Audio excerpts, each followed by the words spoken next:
Oh boy. Welcome to the realm of Millenia. Be ye man, woman, child, a spirit, creature, or maybe even Demahan. Be ye a native, migrator, or maybe even an invader into the realm. Welcome, for I am your host, the Millennium Mailman, here today on this totally tubular tourism Tuesday, where I delve into things directly getting sent into the book series of Realm of Millenia. That is the book series, Realm of Millenia. Also the mainstay of the channel in name, but hey. It is my particular desire that Tuesdays be all about stuff that is directly in the book. So this is the day I get to expound on things that I don't care to expound on or feel is very wide and well done in the book as I'm writing it. Because, yeah, a lot of the particular aspects to the mainstays in the novel is that the novel itself I do want at very particular points to be vague, such that, again, the audience can fill in the blanks to a certain degree themselves and keep them wondering and wanting to read the next page. So there are a number of questions that I want the audience to come asking for as they're reading through and never get answered, because I want them to keep reading on hoping particular questions get answered while answering other questions. They're like, okay, great, I know that now, but what about this one? I'll give you these answers. We didn't ask those questions. I want to know this one, right? So there are plenty of those things going around there. Yes, I know it's rage bait. I know it's considered rage bait. I'm not rage baiting you, but I know someone's bound to consider it rage bait and be mad while still enjoying it. So it's made intentionally vague at points in order to keep the tension and keep you wanting to read more. But right. So that is very much the goal. It is very much intentional. I'm sorry if it makes you feel a certain type of way. It is very much intentional to a certain degree, right? But I'm not changing it because it's very much supportive of the narrative and actually getting people to like, enjoy, and reading more. So unfortunately, I'm going to follow that authoritative model to my writing design, right? So Tuesday, it's the whole day where I expound on some of those things that just aren't really expounded on during the main storyline series. And one of those things is a bit about the succubus race background, right? Where I wasn't sure about really highlighting any details about the succubus race until one of the books in the series that I'm naming Hell's Chapter, because that's where all the demons are and everything, right? So I wasn't really expecting to involve much, if not any, of the succubus race into book number 1, but I ultimately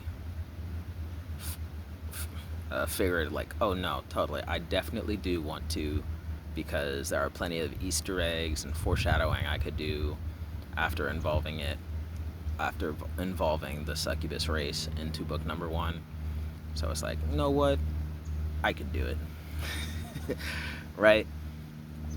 Where I decided to basically turn it into a very, very lore-driven idea of, like, what if the succubus race was before they just turned into this feeding on men kind of deal? What if it wasn't just like female exclusive, it was both male and females? Because the difference between a succubus and an incubus is succubus by definition and general mythological terms, is any demon centered on getting to men, where they're trying to lure in men with a more feministic figure, design, or pattern. If the target demographic is exclusively males, it's a succubus, and incubus is the target demographic is women and generally has masculine characteristics. Great. So instead of it just being the succubus race is specifically all women, what if it was more just like a parasitic race that targeted life in general, right? But due to a certain genocidal occurrence that happened, that is what initiated it to be a more feministic thing that just targets males, because all their males were almost made to be entirely extinct, right? So they became to be known as the succubus race because they're trying to seek out males to reproduce, otherwise they would die off, right? The race itself got rid of all the males.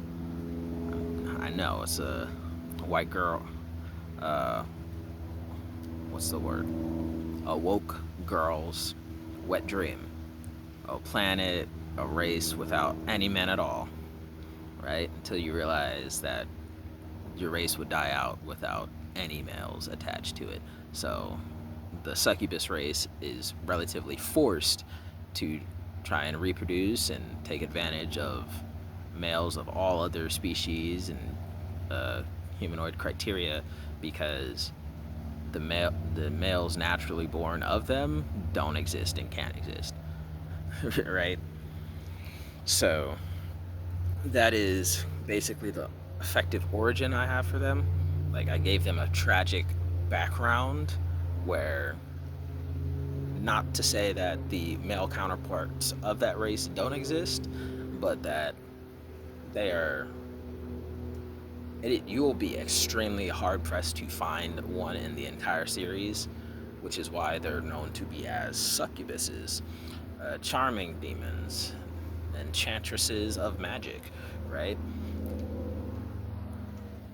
The whole concept there is to address it such that the words and how we in the real world understand them, there's a different kind of precedence that diverges from other general lore about the creatures, but can still include like foreshadowing and Easter eggs to those lores without the background and history of the creatures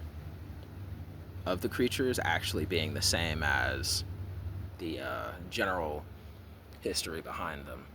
So yeah, and one of those things is the fact that the reason the succubus race is the way it is because it wasn't always like this. We weren't always like this, right? The reason the way the succubus race is the way it is mainly determinant on the fact that they basically survived their own version of a Holocaust where there were few to no survivors of their male counterparts because of a particular incident, where they were warriors and they were known throughout the galaxy as monsters and pure demons, the way they would go from planet to planet, dimension to dimension, conquering and seeking, being basic parasitic leeches to the whole entire existence. They were sapping the life out of everything, just sucking it dry, and then they messed around and found out with the wrong one. So them trying to conquer a particular place got them basically life imprisonment on a basically concentration camp-esque scenario, which drove them to the brink of extinction. And they were mistreated, abused, and experimented on to the point where the Y chromosome of their species just like doesn't exist no more. meaning the only way they can reproduce and live onward after surviving the incident is through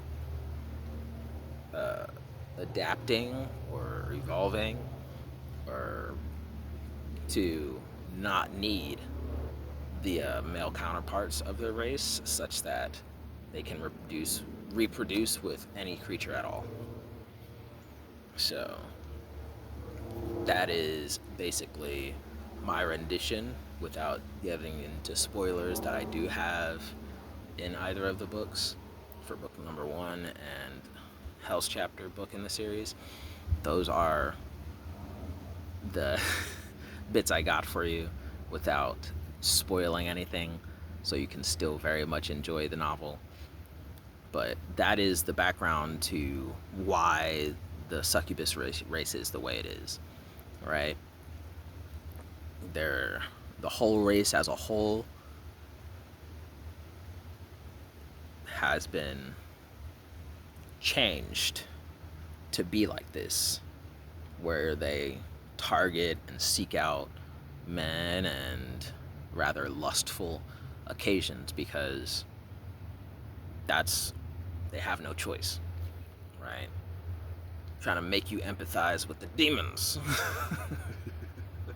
But hey, that's just me, your devil's advocate here, in the name of the Millenia Mailman, right? So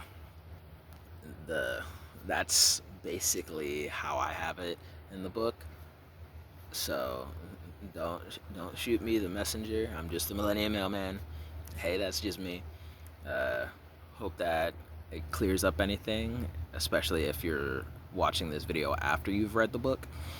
I hope that clears up why it is that way, and any changes to the lore and history that you know of the succubus. This is the reason why that is, because everyone knows that succubuses generally go after men and generally have particular provocative tendencies for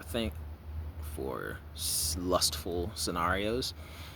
But I do have very distinct alterations to that, and that is the reason why, right? Especially in the mentality and the psychology of why certain succubuses don't act the way you might think they should, right?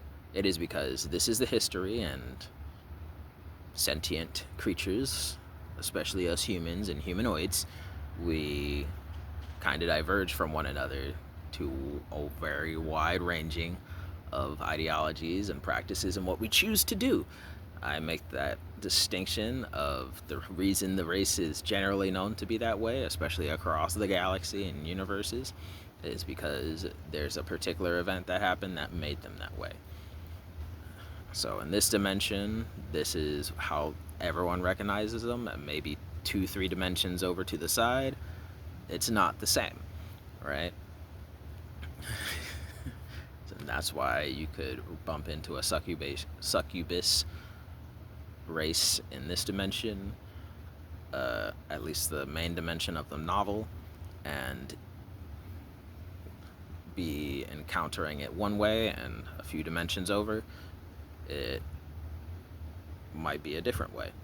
Who knows, right? So it's a particular event that happened that may or may not have happened in a different universe, and that is the whole idea as to why the characters are seen a certain way, pictured in a certain light, and why they're acting the way they are acting. There was an event that happened that sparked the reaction of the race and everyone who knows about the race, right? So again, that's just me. Hope you did enjoy it. Any questions, comments, concerns you want me to answer and address, put it down in the comment section down below, and I'll address it on another Tourism Tuesday or a Mailman Monday, because I would love to do that for you. I do look and keep updated on the things you guys are commenting, and I address them. So I hope you enjoyed, and by all means, peace. Like, comment, share, subscribe. Peace. Bye-bye. And